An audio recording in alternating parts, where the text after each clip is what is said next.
and gentlemen, this is your boy, the DoorDash Revolution, once again with rack 'em up, stack 'em up, rack 'em up, stack 'em up, rack 'em up, stack 'em up again. All your delivery drivers, I hope that you are making money today. We are here on July.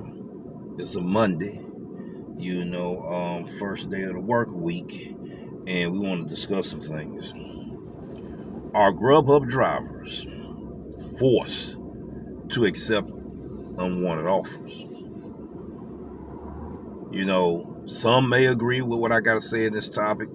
Others may disagree. But let's learn how to agree to disagree without any conflicts and insults and all of that. Driver will have different experience, different perspectives, different understanding of what's going on in the Grubhub application. I want to get started right now. First and foremost, the breakfast shift. I'm going to have to make a change in my decisions on how I schedule more orders for number one. All right, let's look at this here. I hope you can see it. If not, we're going to bring it up right there. Right there. Let's do it again. You did see it. Hold on. Right there. You see all that confusion. I call it the chaos of confusion right there in the algorithm. I done refreshed it over and over and over again. That's letting me know, ladies and gentlemen, there's no orders out here, or orders they anticipate is going to be out here soon. All right. Now, you've been on the Grubhub platform and you stuck on a schedule, right? And you're not getting orders from restaurants that Grubhub orders supposed to be. Number one, we make our decisions based on this here. Low supply and demand. Create an atmosphere or circumstances where drivers have to wait longer on the Grubhub application. We talked about restaurant closures. Okay? Presenting a problem to where Grubhub drivers will have lost customers from their favorite places they want to order food and beverage. Okay, so this is what I want to share with you real quick, because I got questions. You may have questions as well. In today's episode, I'm diving into the world of Grubhub drivers to find out what's really going on. Are we being forced to accept those unwanted offers? Can I uncover the truth behind this mystery? Well, let's see. Grubhub drivers often get a bad rep for supposedly being forced to take on low-paying offers, bad offers, unwanted offers. But is that really the case? I mean, think about it. Drivers are essentially their own bosses, right? And we have a debate about independent worker versus independent contractor. That's going to be another episode. We're not going to do it in today's episode. So, being your own boss, working as an independent contractor,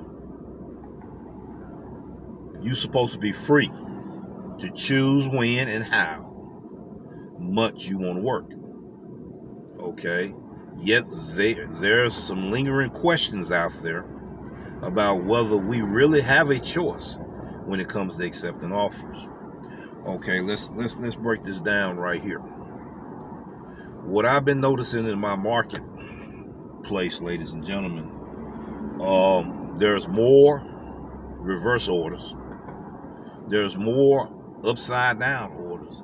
There's more what other drivers sell under the water orders. What do you mean by that? There's more miles than the dollar amount.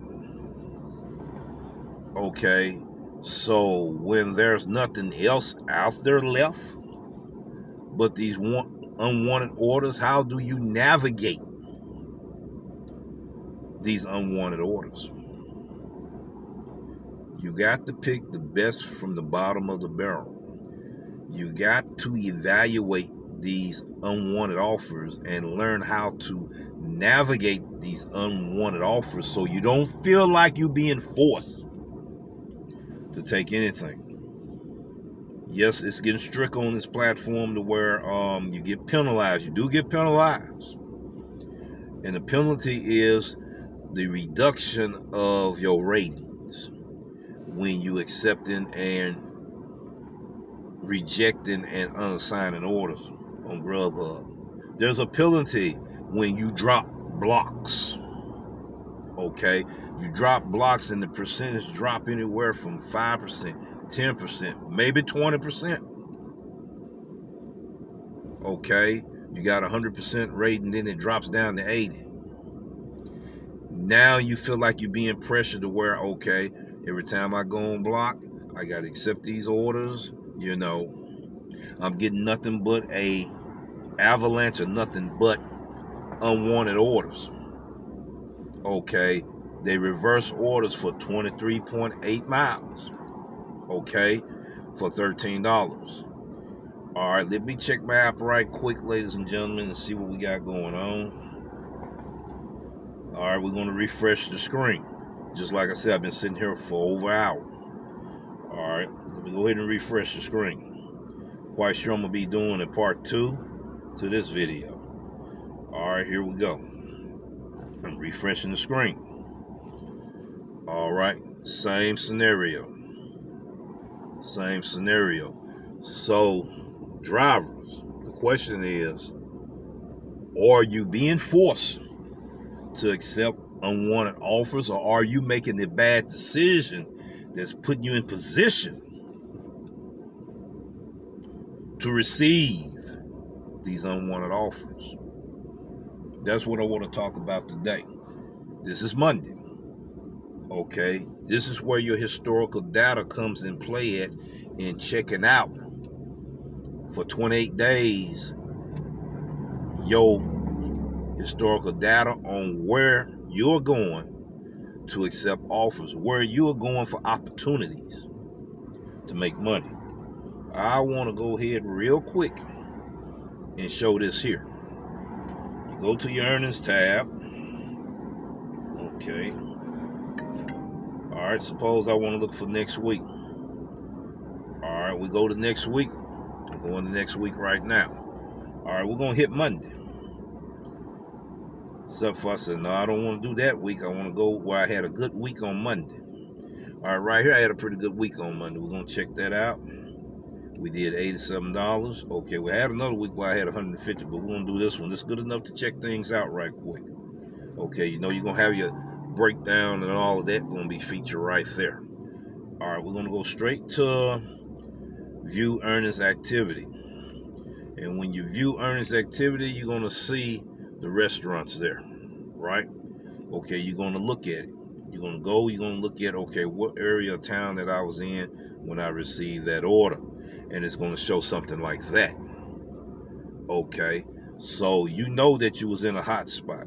You're going to check all the history of the orders that you took within that area where you were at. If it was real lucrative, you're going to try it again and see it's going to be real lucrative the next following Monday during that duration of time. Okay, as we looked at, ladies and gentlemen, we only made $17 during that duration of time that I was on block. I probably took a 720 block and ended at 830. Okay, then I picked up another block on the way. All right, so what you're paying attention to is how much money you're making during that duration of time. Okay, right now, ladies and gentlemen, Monday mornings and Tuesday mornings, not as lucrative as it should be for Grubhub drivers. When it's not lucrative like that, you're not getting orders that can keep you making money. Now you feel like you're being forced to accept an unwanted order, which is maybe a long distance order or a long distance reverse order or a low paying order, and you're on block. You don't want to drop the block because you're going to get penalized. So you got to see, can you find out what's going on in each zone, each market, what's popping, what's not. Just like right now, for instance, and we get ready to get off the air too. And we're going to do a part 2, maybe a 3. See how it's looking right now, ladies and gentlemen? Let me see, can I get it to focus in? See? Right there? Okay. low supply and demand. There's some delay in orders right now. I'm not making money right now. So if I have another app like DoorDash or Uber Eats, it's time to switch. But I'm still on a scheduled block. So it's kind of risky now when you multi-apping and you try to make the best money that you can when you're multi-apping, hoping, okay, I grab this order real quick on Uber Eats, take it over here to another hotspot area, maybe I can get some orders there. All right, we're going to stop right there, but we will be doing part 2, part 3 on this topic here.